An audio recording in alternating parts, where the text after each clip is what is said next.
Here's the part most people recognize. Someone you care about supports a politician. Then that politician does something that would have shocked them a few years ago. And instead of pulling away, they explain it. They justify it. They stay. You feel confused, maybe angry, maybe a little betrayed. And you keep thinking, how does this become defensible? What you're seeing is cognitive dissonance. That's the strain your mind feels when new information collides with who you believe you are. And when political support turns into identity, changing your mind doesn't feel like updating a belief. It feels like losing yourself. Your brain projects identity first, not accuracy, not consistency, identity. So when something threatens it, the question isn't, is this right? It's, how do I stay intact? That's when people soften the problem. They shift the meaning, and they move the line. And once one line moves, the next one moves faster. If this kind of psychology is useful, you can follow for more. So the real question isn't how to win the argument, it's how to stay in the relationship without pretending nothing's happening. Not to change their vote, but to keep thinking possible. Listening isn't agreement, it's safety. When someone feels attacked, their brain stops taking in information. Defenses take over. So skip the facts at first. Start with experience. Questions like, what about this feels important to you? When did this start making sense?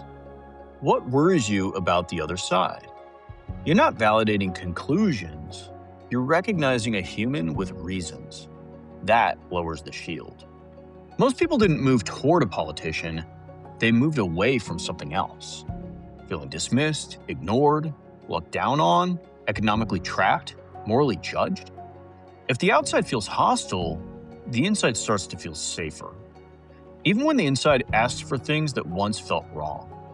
Understanding them doesn't excuse harm, it explains attachment. People don't resolve dissonance during confrontation. They resolve it later, alone, when their nervous system is calm.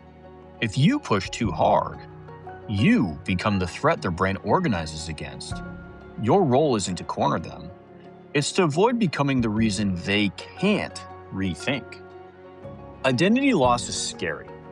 If changing your mind means losing your community, being humiliated, or hearing "I told you so," most people won't risk it.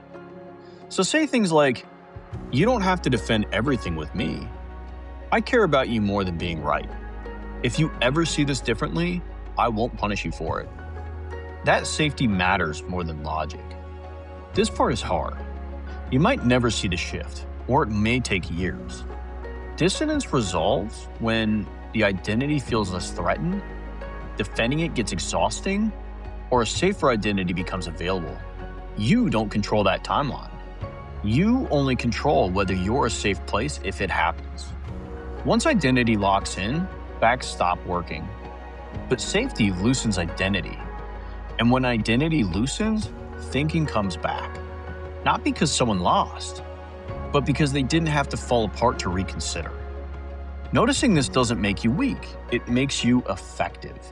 If this helped you make sense of conversations that feel impossible and slow them down instead of blowing them up, follow Shrink the Nation. That's what we do here.